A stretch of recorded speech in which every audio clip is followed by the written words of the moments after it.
ng bayan, maasahan anumang panahon. Magandang araw po sa ating lahat.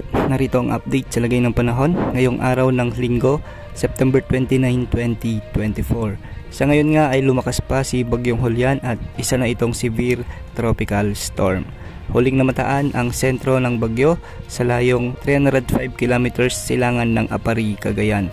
Taglay na nito ngayon ang lakas ng hangin na umaabot sa 95 kilometers per hour malapit sa gitna at pagbugso namang umaabot sa 115 kilometers per hour habang kumikilos ito ng west-northwest sa bilis na 10 kilometers per hour. Dahil nga dito, nakataas na ang tropical cyclone wind signal number 2 sa northeastern portion ng mainland Cagayan at ang eastern portion ng Babuyan Islands. Ang mga lugar na ito ay posibleng makaranas ng mga malalakas na pag-ulan at pagbugso ng hangin sa susunod na 24 oras.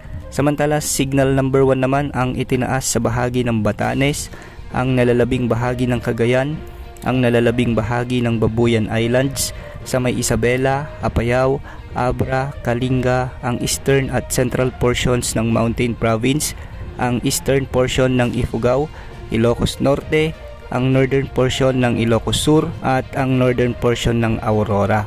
Ang mga lugar ding ito ay inaasahang makakaranas na ng mga pag-ulan at pagbugso ng hangin sa susunod na 36 na oras. At dahil nga sa bahagyang paglakas at paglapit sa silangang bahagi ng Northern Luzon ni Bagyong Julian, ngayong araw ay makikita sa ating satellite animations ang mabagyong panahon o malalakas na pag-ulan at pagbugso ng hangin sa bahagi ng Batanes at Babuyan Islands. Ang mga lugar na ito ay posibleng makaranas ng mga malalakas hanggang sa matitinding pag-ulan na posibleng magdulot ng mga biglang pagbaha at pagguho ng lupa. Samantala, asahan naman ang maulang panahon na may mga paminsa-minsay pagbugso ng hangin sa bahagi ng mainland Cagayan, Isabela, Apayao at Ilocos Norte. Dulot pa rin ito ni severe tropical storm Julian at hindi rin inaalis ang posibilidad ng mga biglang pagbaha at pagguho ng lupa, lalo na kung may mga katamtaman at malalakas na pag-ulan.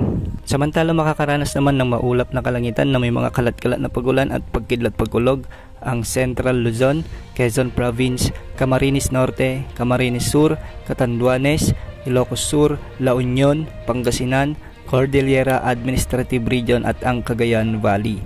Ang mga lugar na ito ay makakaranas ng mga pag-ulang dulot pa rin ni severe tropical Julian na hindi rin inaalis ang posibilidad ang mga biglang pagbaha at pagguho ng lupa, lalo na kung may mga minsan ay malalakas na pagbuhos ng ulan. Samantala, sa Metro Manila at nalalabing bahagi ng Luzon, asahan naman ang bagyang maulap hanggang sa maulap na kalangitan na may mga isolated rain showers and thunderstorms.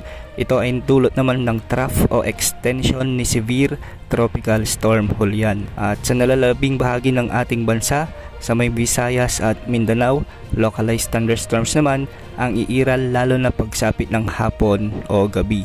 Samantala, ngayong araw ay may nakataas na gale warning sa seaboards ng northern at extreme northern Luzon. Ang mga mangingisda at mga may maliliit na sasakyang pandagat ay pinapayuhang hindi muna pumalaot dahil napakadelikado ng mga pag-alon sa mga karagatang ito. Ayon sa forecast track na inilabas ng Pag-asa, hindi rin inaalis ang posibilidad na ito ay maglandfall o tumama sa kalupaan ng Batanes o Babuyan Islands sa mga susunod na araw. Hindi rin inaalis ang posibilidad na magkaroon ito ng rapid intensification at maabot ang super typhoon category. At para naman sa rainfall outlook na posibleng idulot ni Bagyong Julian, ngayong araw ay makakaranas ng heavy to intense rains o katumbas ng 100 to 200 mm na pag-ulan sa bahagi ng Batanes at Babuyan Islands. Hindi rin inaalis ang posibilidad ng mga biglang pagbaha at pagguho ng lupa.